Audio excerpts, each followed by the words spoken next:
Good evening and welcome to the Star of Zion Presents When Freedom Speaks Health Edition, Mental Health in the Black Church. I am your host tonight, Reverend Robin Stitt. I am a licensed clinical mental health counselor, and I am glad to be here. To God be the glory for this night that we have a phenomenal presentation ready for you about the Black Church and mental health. We want to thank Mr. Darren Kent for this opportunity to share with you tonight. I want to say that we have a phenomenal speaker, and I'm going to go and get out of his way and just introduce him. His name is the Reverend David M. Roundtree. He is a family man. He is married with 3 sons, and he also has grandkids. Heard that David has a fond and deep admiration for coffee and yelling at the TV during football games and basketball games and baseball games.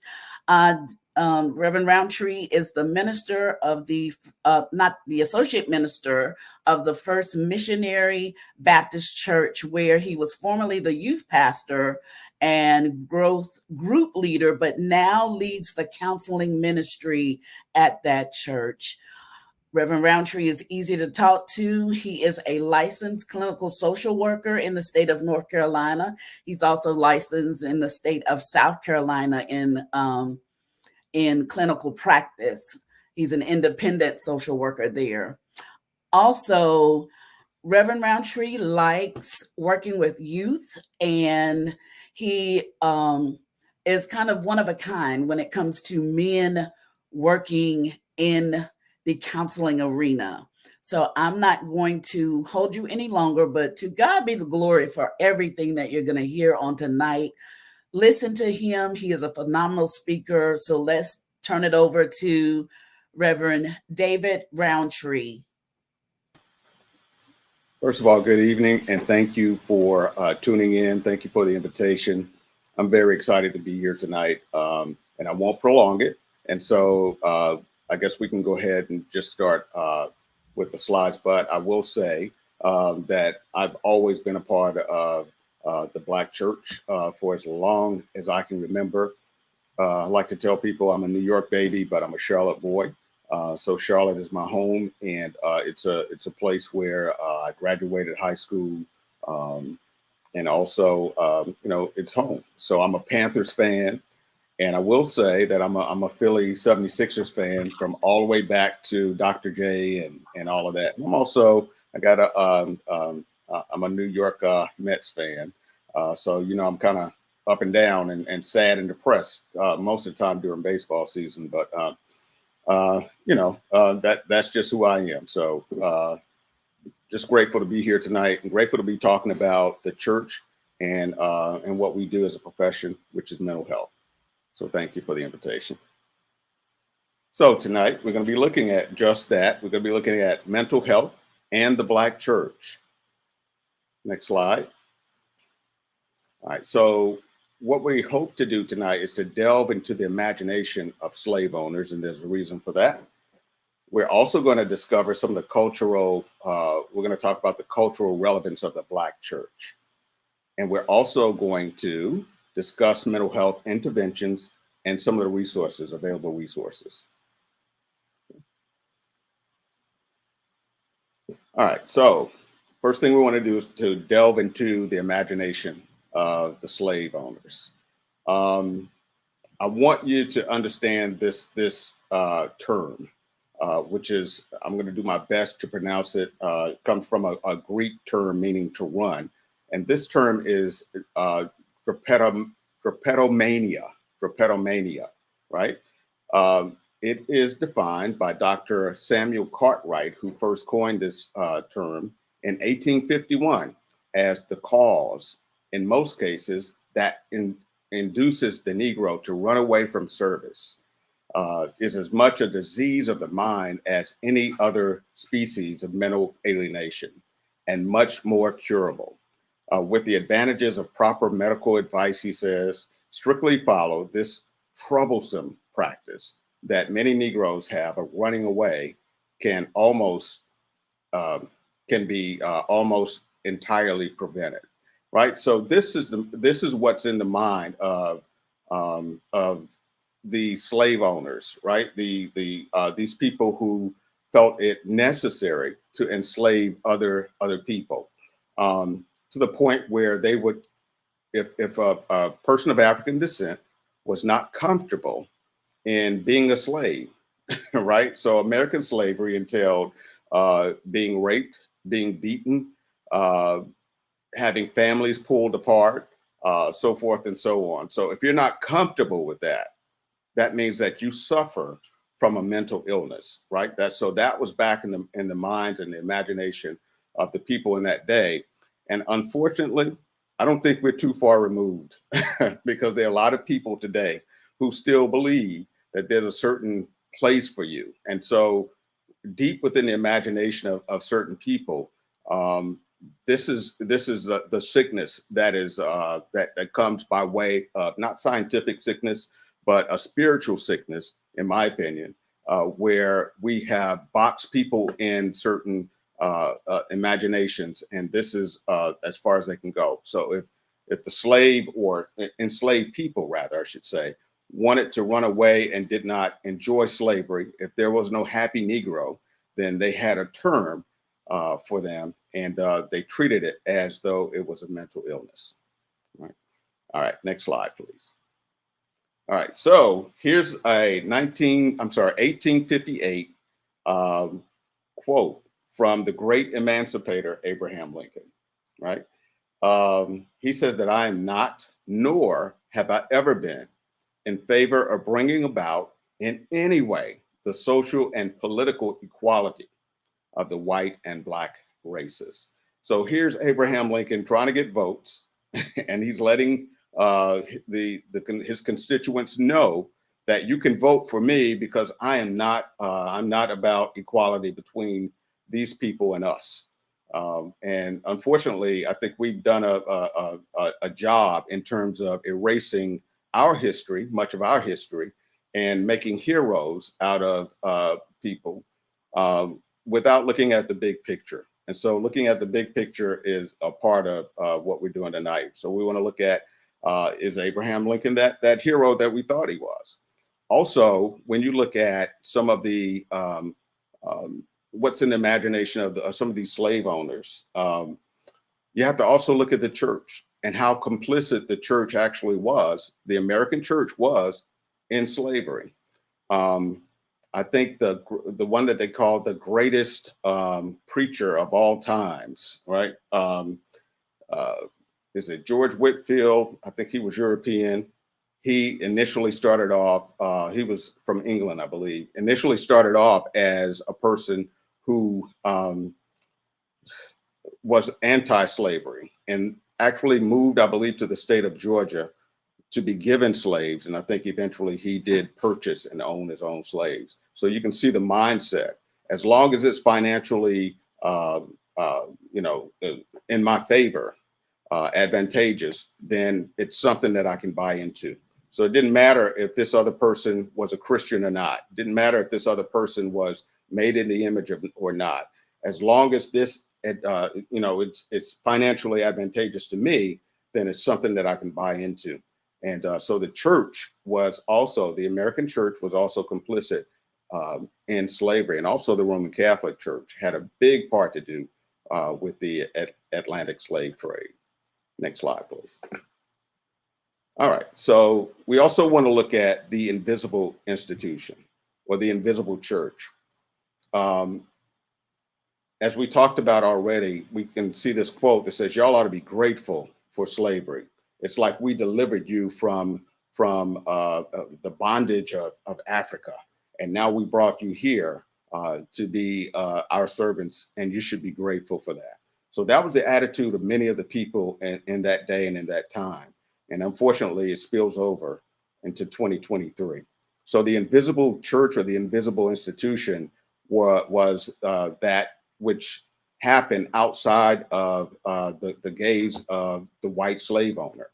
And so they believe that, as some believe that African people had no souls, and some believe that they had souls, but they were meant to be subservient to whites. And so they would allow them to come into the churches, but they could not worship or sit with the whites. So they would have to go up into the balconies and so forth. But every once in a while, there would be a stealing away. Remember that old song, Steal Away? There would be a stealing away into the woods or out of the gaze of the white slave owner, where they were allowed to express themselves as Africans and to worship God the way they worship God.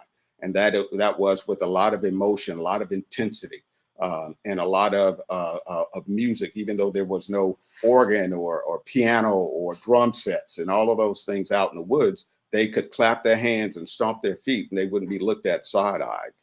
And so the invisible institution or the invisible church was one of those things that gave people hope.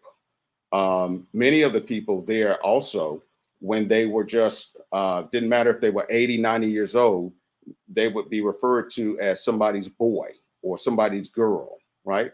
But when they came to this invisible institution, they engaged with the Spirit of God, and they engaged with other people who had the Spirit of God, and they were able to worship God as they were able to worship God without condemnation of their own being or their own culture. And they were able to worship God without the condemnation. Next slide, please. Now, when we talk about the Black church, we have to understand that the Black church didn't start in America, right?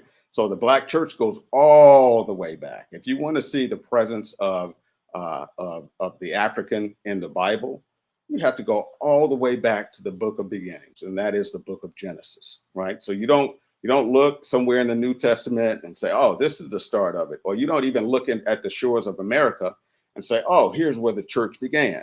And that was the mistake of the slave owner, believing that that African people did not know Christ until they went and put the African people in bondage.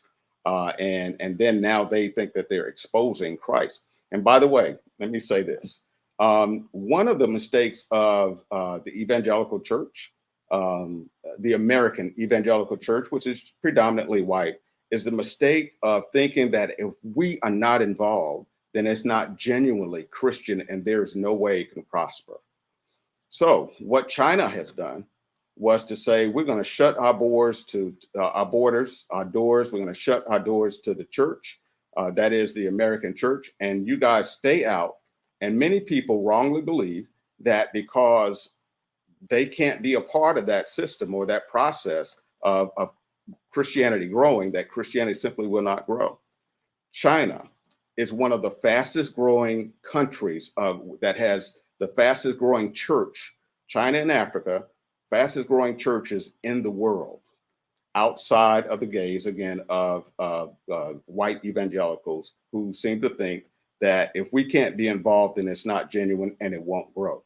The church in China is actually growing, and they actually have many of the churches that are invisible. And we'll deal with that term again, invisible, a little bit later on. So when we look at the African presence in the Bible, we cannot start in America, because America per se is not in the Bible. So we have to go all the way back to the book of beginnings.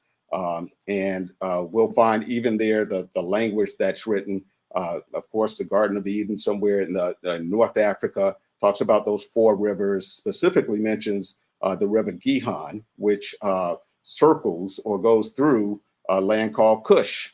Cush, as we know it today, is the equivalent, not necessarily in the same place, but is the equivalent of Ethiopia. And so when we talk about the Black church, we got to go all the way back to before the church was in Europe. That church was right there, was growing. God's faith, the people of God, that faith was growing right there in North Africa. And we need to, and also Saharan Africa, and we need to understand it and also acknowledge that as well, right? So Christianity, for those in our culture who believe like some of the other people believed about us, that we weren't exposed to Christianity before we were introduced to slavery, and so we owe them a favor for slavery. I think one of the entertainers, I don't even want to call his name. I know it, but I don't want to call it. But one of the entertainers makes a bunch of dumb statements, says that there's some people who were actually grateful for slavery, who wanted to be enslaved, who wanted to be mistreated. That's the concept of the happy Negro is simply a myth in terms of being in bondage and being mistreated. Nobody should want to be mistreated, especially knowing our God, who says that I came that you might have life and have it more abundantly. And so we are people of faith, and we are people who have been clinging to God for a long, long time. This is not something new to our culture. Next slide, please. Okay, so as I mentioned, and I guess I was a little early. So as I mentioned before, the Black church is not an American creation, right? It is not an American creation. This was God's plan from the beginning. And it's God's plan that all people, including African people, are present in the end as well. I believe it's the John the Revelator who said that he saw all people of all faiths, all different races, colors, all of that, and they were in heaven. He saw all of these people. So it was God's plan in the beginning, and it's God's plan in the end. So as I mentioned before, going back to the river that flowed from Eden, the Gihon, that's found in Genesis chapter 2, verse 13. And these are just 3 mentions of Ethiopians or Africans in the Bible. There's also, when we look at Moses, for example, the lawgiver, we know that he was married to an Ethiopian woman. And by the way, Moses was criticized by his brother and sister, and God cursed them for criticizing him. Not only did God, one of the criticisms was that she was not a people of light faith. And so she was criticized, or Moses was criticized. And so many of us assume that what that means is that like Moses chose this person from outside of the faith, and that makes him look bad, like he chose this woman in the ghetto to raise her up. But that's not the case. Moses didn't marry down; he married up, because the Jews at that time, the Hebrews at that time, were known as a slave people, and the woman that he married, specifically a Midianite, they were known for having metals of war, and they were known to forge spears and all of these arrows and things like that. And so they were a warring people, and they were a mighty people. And so the criticism was, Moses, who do you think you are? You're too good to marry one of us. So now you got to marry one of them. So Moses married this Black woman, African woman. And it was and he was criticized because he was marrying up. He was marrying up, so to speak. But also there's the presence of the rescuer of Jeremiah the prophet in Jeremiah 38, verses 7 through 13. And then you'll also find in the book of Acts, of course, many of us are familiar with that story. The book of Acts, chapter 8, you see Philip teaching and baptizing one of the high officials of, we call her Candace or Kandake. the Queen of Ethiopia. Taking after the baptism, he's taking that gospel, that same gospel that he was taught, taking it into Ethiopia. Next slide, please. Okay, so when it comes to the Black church, what are some of the things that we can look for in the Black church as it relates to mental health?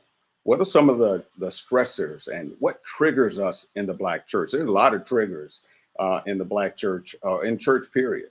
Sometimes you go at the end of at the beginning of a week and you're tired from working all week, and you go into church and it's like, hey, everybody put your hands together, everybody clap and stand up, and you want to go and you have in your mind that you're there to worship the Lord, to get a word from God, and you're scolded like, oh, come on, you can do better than that, right? And so you got to go through all of the exercises, religious exercises to please other people, it seems. Well, those things are they're commonplace, and we don't necessarily need people to jumpstart us in most cases. Sometimes we do. Sometimes we do. But those things, as small as they are, as insignificant as they are, can be triggering to other people who are going through certain things. Some people may be grieving, and they don't want to hear, oh, you can do better than that. They don't want to hear, look to your neighbor and say this or that because they are grieving. They're going through some things. And so there are many things that can set other people off. And it's just not in church. It's everywhere you go. It's at work.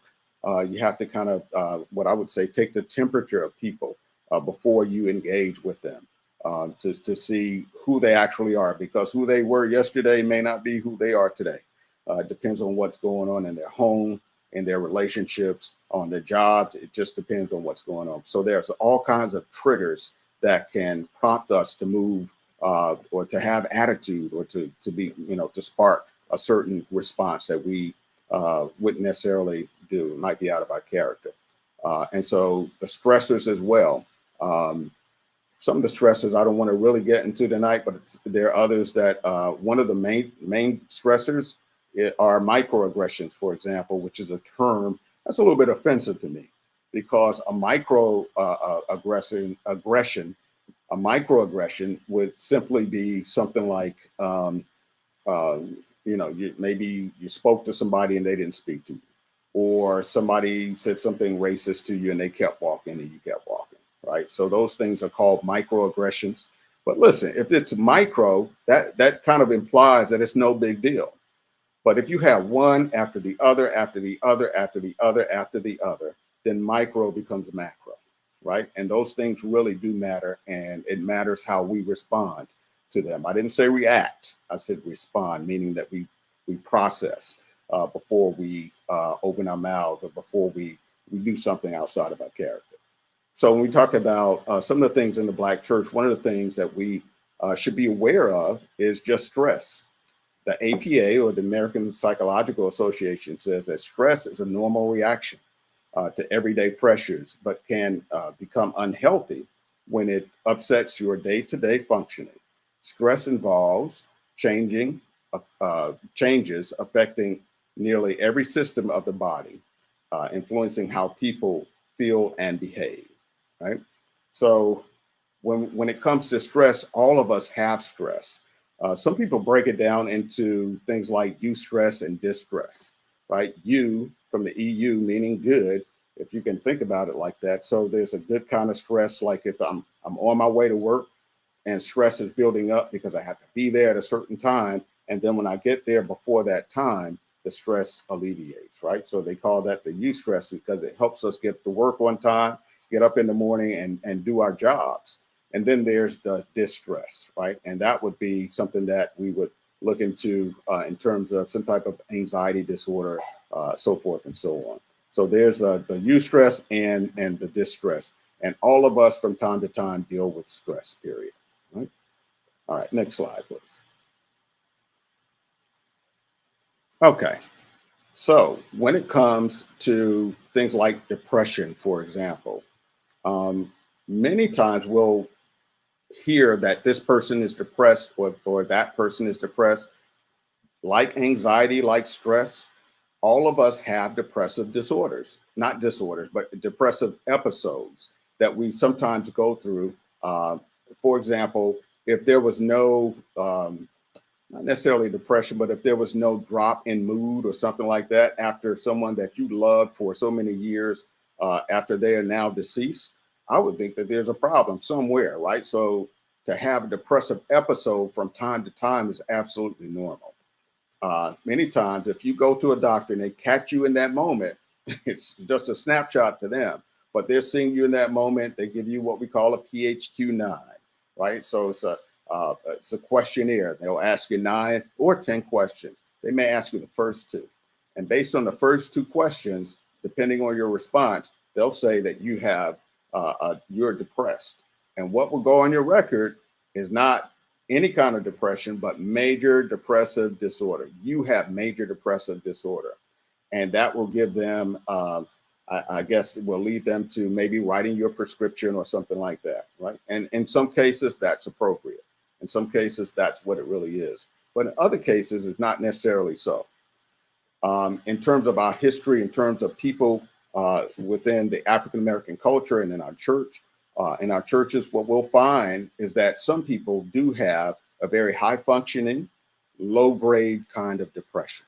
And so they'll go through life like, woe is me, right? But they're able to get to their jobs, do their jobs. They're able to drive like everybody else. They're able to go to the stores and feed themselves, cook and clean like everybody else. But there's this low grade depression. And what we call that, we just term that as dysthymia. Some say that, based on when you got out of school, you call it dysthymia. Some people may call it persistent depressive disorder. And some may say that it's really neither. So here's what I'm talking about when it comes to dysthymia. It has to be, when it comes to depression, you're going to look at 2 and 2, right? When it comes to major depressive disorder, something that's really major, and your doctor is prone to write you a prescription, he's going to look at 2 weeks. Have you had this mood for about 2 weeks and it's been going on? He'll call that a major depressive disorder. He'll say you have that. If it's 2 years or more and you're able to function, a very high functioning kind of person with this kind of like, I guess if you look at it as maybe a animated character, you would think of Eeyore on Winnie the Pooh, right? Just kind of like, I'm just going through just to get through, right? So this would be something that we would call persistent depressive disorder. So not 2 weeks, but 2 year span of having either poor appetite or overeating, not sleeping enough or sleeping too much, insomnia or hypersomnia, low energy and fatigue, or just low self-esteem, poor concentration, and feelings of hopelessness, right? So 2 years, over a 2 year span, you can say that that person is probably dealing with some type of dysthymia or persistent depressive disorder. Okay? Next slide, please. So what do? We find a therapist, right? And based on who that therapist is, if that person is not very likely to utilize your faith, and is strictly sticking with something, it may be evidence-based, which is what you need, but it may be that alone. That person, you may hear that person say, okay, here's what I want you to do. I want you to focus. I want you to meditate. I want you to have some kind of guided imagery. I'm gonna talk you through something, right? I'm gonna have you close your eyes, think of your favorite place, and now I want you to empty your mind, right? So first of all, I don't know about too many people. I don't know of anybody who can literally empty their mind and think of absolutely nothing, right? So when it comes to Christians, we are called also to meditate. Not only just meditate, but to meditate day and night, right? We're told to set our minds on something, to center our minds, to focus, right? So Psalm 46:10 tells us to be still, but not just be still. It says to be still and know something, to be still and know that God is God, right? So when it comes to emptying your mind, not emptying your mind, when it comes to meditation, you don't want to empty your mind. How many people do we know who drive up to the church, they go to church, they sit down, they meditate, and then they go home? Right? So when it comes to meditation, you don't want to empty your mind. How many people do we know who drive up to the church, they go to church, and they empty their minds before they come into the church, because now that pastor or that preacher has to tell them everything that they believe, right? As opposed to you spending some time in your own devotion with God, or in your own, whether that be in the car, whether it be in the shower, whether you get up at 6 in the morning or stay up late at night, and you have your own 10, 15-minute devotion or longer with God. Most people don't do that. Most church people don't do that. We come to church, and we come to church leaving our brains in the parking lot so one person can tell us what we believe, right? But God says don't do that. He says, if you're going to meditate, I want you to be still and have some knowledge with you. So when it comes to something like that, I want to share with you some of these interventions, I would call them. And that is, and I'm using STAND as an acronym. And I would say the first one is self-care. Self-care is not being selfish. Self-care is absolutely necessary. It's something that you have to do for you, because you cannot pour from an empty cup. You have to make sure that you are filled up before you go and try to pour from the cup that you're in, or from yourself. Many single parents will empty themselves and and they keep running and keep running and keep running until they can't anymore. And so you have to make sure that if you're going to be around for other people, you have to take care of yourself, especially brothers. Especially brothers. When we talk about taking care of ourselves, we have to make sure that our blood pressure is in check. We have to make sure that we check our prostate, our colons, and everything else. If we're going to be around for our families that love us and we love them, we have to take care of ourselves. It's not being selfish. It's absolutely necessary. T, you need to tell yourself what your best friend would tell you, right? So when you have those depressive episodes or you're kind of anxious, what would your best friend say to you in those moments? I also have this thing too of saying you need to talk to yourself. There needs to be some type of positive self-talk, because your brain believes everything you tell it. So be affirming. If you made a mistake, go to God, repent, tell him, that, Lord, I'm sorry. I did this on my own. I did it of my own volition. I'm sorry. I didn't mean it. Or if you did mean it, just let him know that you're in a pickle now and you need him to deliver you. And so just be honest with God, but also tell yourself that you're going to do what you need to do that's in your best interest. So always be affirming to yourself. Allow yourself a few minutes. Strive for excellence, but don't fall for perfection. Perfection is a myth. Human perfection is a myth. There's one day that we will be perfection, but we won't see it on this side of, we will be perfect, but we won't see it on this side of heaven, right? So that day when we're perfect and we're too good for this earth, we'll be gone. So we don't have to worry about perfection on this side. Strive for excellence. Do the very best that you can. And in our day and in our time, we find a lot of excellence. We find a lot of Black excellence, and we have to make sure that we acknowledge that. So allow yourself to make a few mistakes, but strive for excellence and do the best that you can. Don't fall for perfection. It does not exist. It's a myth. Use the word no. That's the word where you choose your own direction and you are your own leader, right?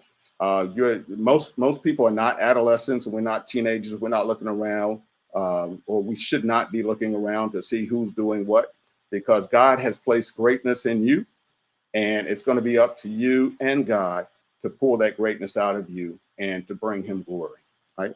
So use the word no. People will not understand no. People, you did something great, you did it wonderful. So now here come 10 other people. They want you to do something great and wonderful for them too. You can't, because you have human limitations. Use that word no. I know your pastor believes in you, and the bishop says that you're all that in a bag of chips, and that's wonderful and that's great, and do what you can. But when your body is tired and your mind is tired, when your mind is tired, that's a different kind of tiredness. But when you are at that extent where you can't go any farther, and you know that the next thing you do will not be in excellence, don't do it. Tell them no. You need some rest. God created the Sabbath for a reason. Think about it. When God created the world, he did it in 7 days, but he stretched the day and he left that day out there hanging, right? Why? Does God need the rest? Mm-mm. He doesn't sleep. He doesn't slumber. Why did he do it? He did it as a model for us. He knew that many of us would work ourselves to death and we would just keep going. Use that Sabbath, not to worship the Sabbath day, but use that Sabbath and also make sure that you take a break. You get a break. Use that word no. And then lastly, dance. You know, if there's one thing that we don't do enough, and that is celebrating, we don't celebrate enough. We see a lot of things going on in our community, and many people complain. All of us can complain about what's going on. But when we see greatness happening, when we see God doing miracles in the midst of all of the foolishness in this broken world, we need to take some time out and just praise God and just dance. Now, I don't mean necessarily dancing like you did in the club, but if the shoe fits, wear it. But what I'm talking about is rejoicing in God. And don't you know that there's a scripture that says God dances over you? God delights and he dances with you. Now I have to get back with you about that scripture. But God delights in you and he delights with you. Jesus, the first miracle he did was at a party, turning water into wine. So he made everybody happy. And we need to get to a point where we can celebrate who God made. He made us in his image. He didn't make a mistake. We need to celebrate. So I want you to remember this acronym to stand. Right? Be still, but don't just be still and empty your mind. Be still and know something. Psalm 46:10. Next slide, please. Okay, so I'm going to ask y'all. You know, there's a lot of talk about, you know, what we say in our culture. We call each other kings and queens, and appropriately so. I think that we should realize and recognize where we come from. Because in Africa, culturally speaking, there were, you know, it wasn't just jungle as we were taught, or as many of us would think at one point in time, but the first civilizations began right there in Africa. So when you have something that's civilized, you have dominions, and dominions are reigned over by kings and queens, by royalty. Here's something that a scripture that I want to share with you, because if you're going to reign rightfully so, if you're going to reign, there's something that you have to do in order to reign. So the next time you call somebody a king or a queen, you have to ask yourself, are they doing these things? So this scripture, first of all, was written 400 years before the first king of Israel, who was Saul. 400 years. The people are still in the wilderness. They have not been established in their own land yet. So here's what God says to them. Basically, like when you start looking around and you want to be like everybody else, God says that when he takes the throne of his kingdom, when you ask for a king, when this king takes the throne of his kingdom, he is to write for himself on a scroll a copy of this law, taken from that of the Levitical priests. It is to be with him, and he is to read it all the days of his life, so that he may learn to revere the Lord his God and follow carefully all the words of this law and these decrees. In other words, when you see a king in his own, on sitting on his throne, he's not writing for himself. He's not reading for himself. God says that when you get to a point, when you get a King Saul, he is to write for himself. He is not get a scribe, but he is to write for himself a copy of the law that I give him. He is to write it down, and he is to read from it all the days of his life. I say that because I absolutely love dealing with kings and queens. In other words, I love dealing with African American people, and I really love dealing with our brothers, right? And one of the things, whether they're young or old, that I would challenge them to do, since I call them king, or we may refer to each other as king, is to make sure that before the summer goes by, that you sit down, that you stand still long enough to stop staring at a screen and pick up a book. Pick up a book and read it over the summer. Put down your gun, pick up a book and read it. If we are to reign, If we are to rule, we need to read and we need to write, right? So that these are some things that you can do if you're dealing with some type of anxiety, some type of something with that you need to slow down. Look at what your parents and your grandparents used to do. Um, and I say that because my grandfather used to make sure that he sat on the porch and that he read his newspaper. I was wondering what was the big deal? Like, why you got to be on the porch all the time, right? But my grandfather was born somewhere around 19, just after 1900. And at that time, it was not considered, not very many African American men, especially, were known to be able to read. And so my grandfather, like religiously, like every single day, would be out on the porch unless it was raining, and he'd be out there reading that newspaper. He was out there to show the community and show the world that I can read. This is something that I do. I read, right?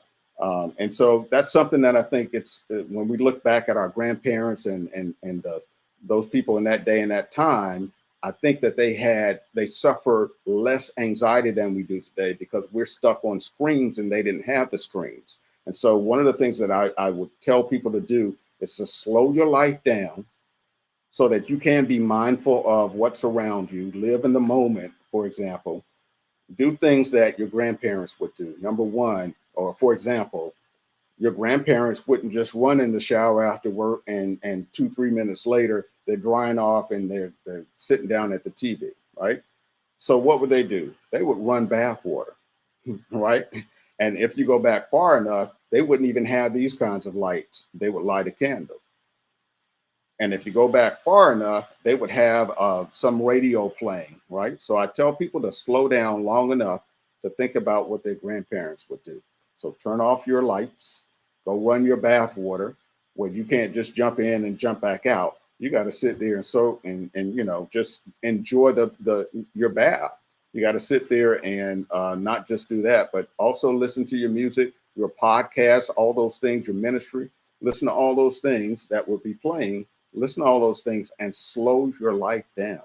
So if you're going to be a king, if you're going to be a queen, you're going to have to read, you're going to have to write, you're going to have to slow things down long enough so you can be mindful and to take in all of the things that the Spirit has to say to you in these days and times.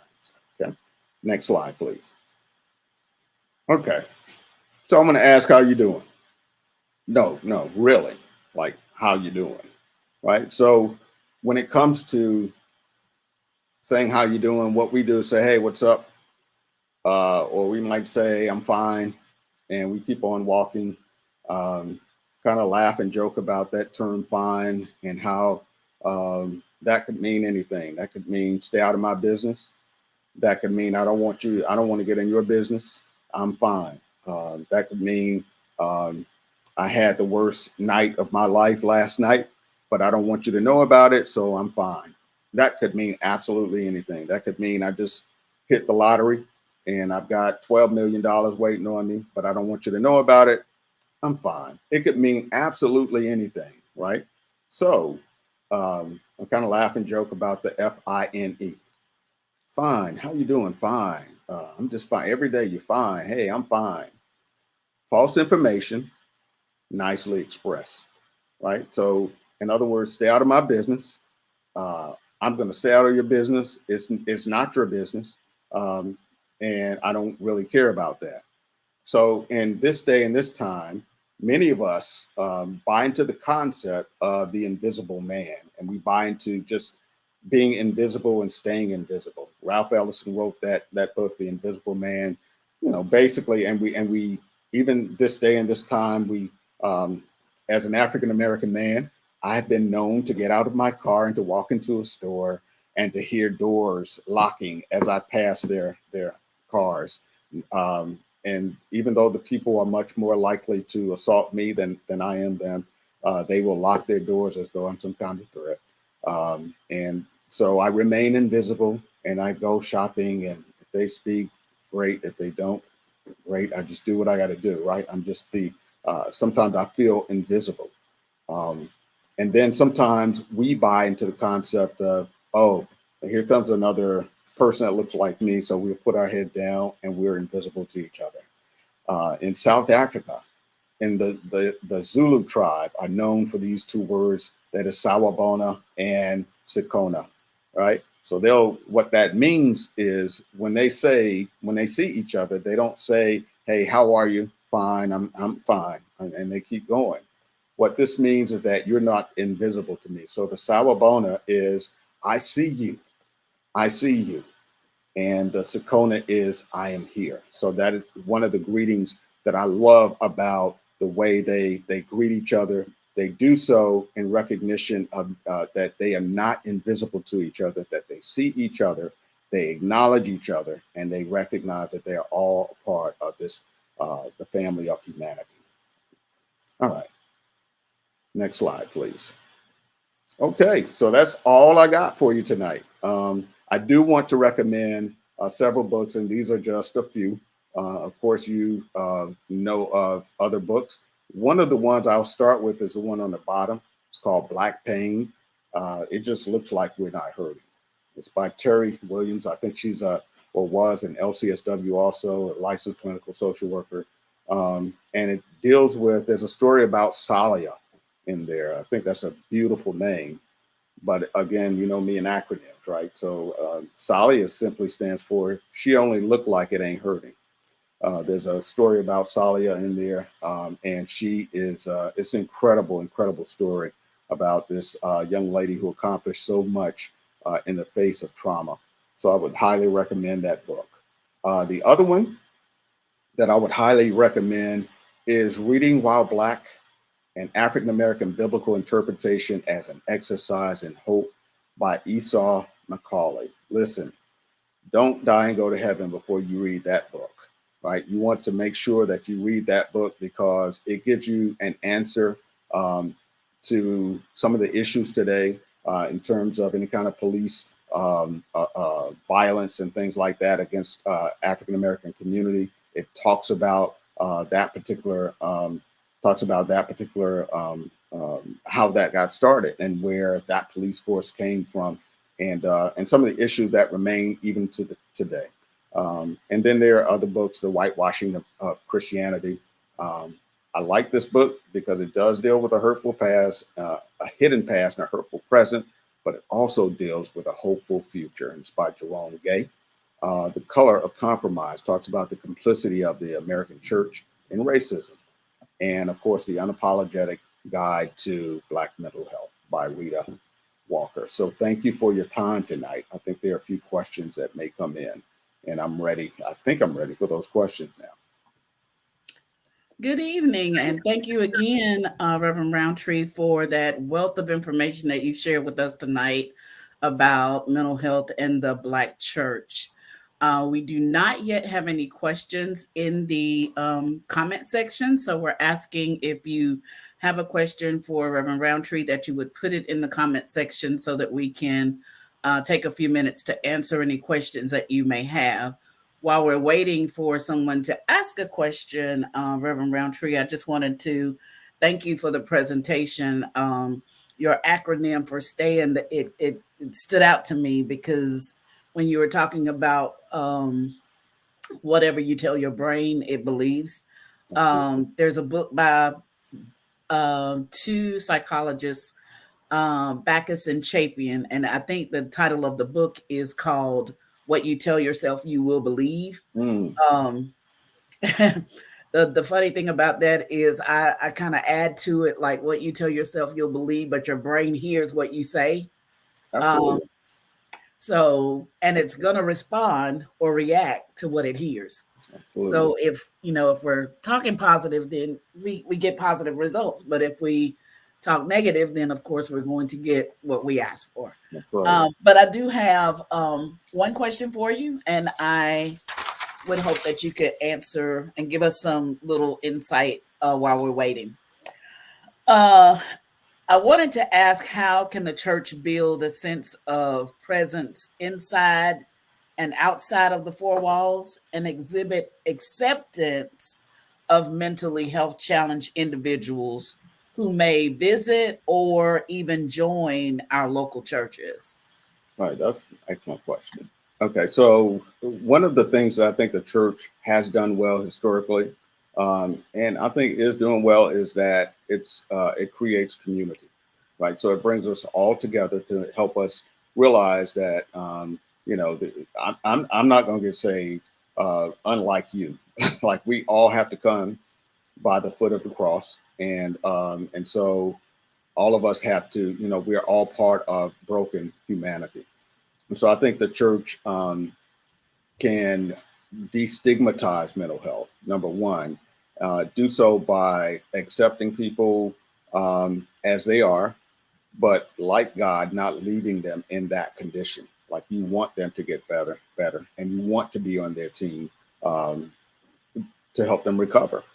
So to help them understand that, for example, I think there was a woman who came into the church I attend, and one of the ushers kind of watched how she had some type of reaction, or she wasn't reacting to anybody. She was sitting alone, and what I found about this woman is that we made her feel comfortable.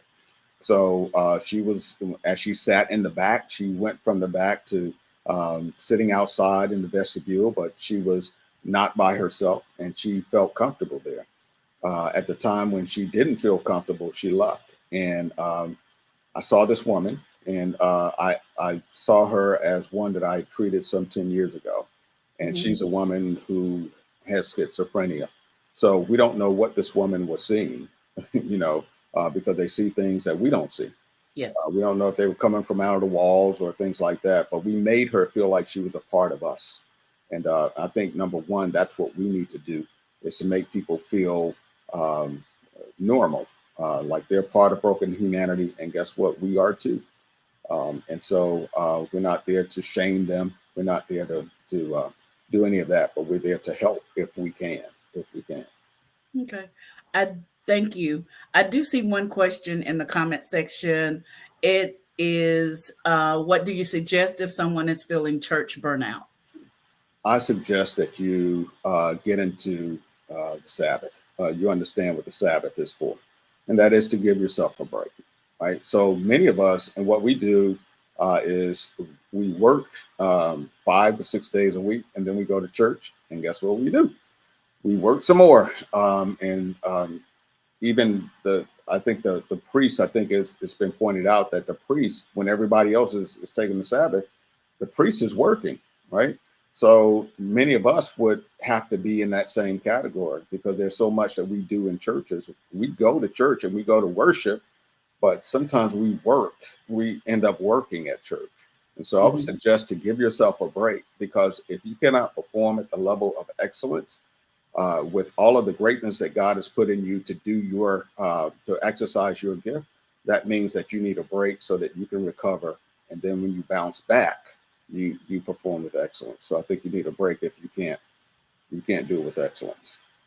Okay. Thank you. I'd like to ask also, how would pastors and church leaders go about making referrals, and when should a referral be made? I think that's an excellent question, because I think pastors need to get to know licensed professionals. Um, in many cases, you may not have any to go to your church, but you need to get to know them. And here's why: you need to get to know them because you don't want to make a referral to somebody who looks down at you because of your faith or because of your color or something like that. And you want to make sure that the whoever you refer your people to, that they work hard to establish that connection. You want them to have that therapeutic alliance to come in and to be able to treat them, but to do so with dignity and respect. And so I think a part of that means that some churches might need to hire a therapist or put a therapist on staff, as opposed to just, you do it for your youth workers, you do it for somebody to keep the church clean, you do it for your pastors and maybe Christian education. If you take seriously mental health, you might want to consider having a full-time therapist on staff, one who is like you, might be a Christian, might be an African American, um, I think that's a good starting point. Um, I do have one question while we're talking about pastors and leaders. Sometimes we see that pastors get burnt out, pastors need breaks, but some pastors can also have some mental issues. Um, what would you say to a pastor who feels like they need counseling but just are fearful? I would say that all of us need counseling. Um, I think you can speak to the fact that when you were going through school to get your these credentials, that Oh, you yeah. had to go through counseling. You Yes. had to get therapy too, right? So, and the reason you do that is to know how it feels, yes, but you also do it to get to know yourself better. And so it increases self awareness. Um, Unfortunately, a lot of people do this, in crisis mode, and we don't need therapy necessarily in crisis mode. We need to make sure that we are in therapy so that we can know ourselves better. When we know ourselves better, we can know our God better, we can know each other better, and we perform much better. So I think whether you're a pastor, whether you are the janitor, whether you are a parking lot attendant, regardless of your position, I think therapy is a must. Okay. We do have one more question. The question is, what are some things to do to help someone get over being used by people instead of being used by God in the church? I think that's a matter of perspective, because sometimes God becomes small and people become big. And when people are big and your God is small, it forces us uh, to tie God's hand almost. It's like God can't do anything for me because these big people are in the way, or the system is in the way. When we have biblical evidence that if we give God time and we work in His timing, then all things will work to our good and to His glory. So I think that's a matter of perspective. I think you need to hang around some people who can tell you that, listen, no, we ain't going out like that. God is, He's still God. He's not giving up on you, and He won't give up. I'll say this and I'll let it go. But in terms of Frederick Douglass, for example, Frederick Douglass got to a point because he's looking at white Christianity versus what he's reading in the Bible, and the two didn't mix. And so he was encouraging the people to pick up arms. And it was a little woman who was coming out of trauma who challenged him. Sojourner Truth, I believe the name was. She challenged Frederick Douglass and she asked him, "Is God dead?" In other words, we need to be around people who can challenge our faith and who can let us borrow our faith. So, yeah, Okay. borrow their faith, right, when we don't have any. So, Reverend Roundtree, we are going to wrap this thing up for tonight. We do again thank you for sharing with us and doing that phenomenal presentation on mental health in the Black church. We want to thank the Star of Zion for giving us this opportunity, and Mr. Darren Kent. Thank you. We encourage anybody who feels like they are burnout or who needs some extra attention to go and seek counseling. It's not a dirty word. Do you have any closing remarks before we leave on tonight? Yeah, you can have a therapist, as the T-shirts would say. You can have a therapist in Jesus too. Yes. You don't need to choose one or the other. You can have a therapist who is a Christian, who loves the Lord just like you. Therapy is not a dirty word. It's not a bad word. It's something that all of us need to get to know ourselves better, and something that Yes. we need in order to function at a high level. Yes. So we want to thank you again, Reverend Roundtree. Absolutely. We want to thank the Star Zine, and we're going to conclude for tonight. We thank our audience for staying with us through the entirety of the program, and we hope that we'll soon have a part 2 to this. Thank you, and good night. Good night. Good night.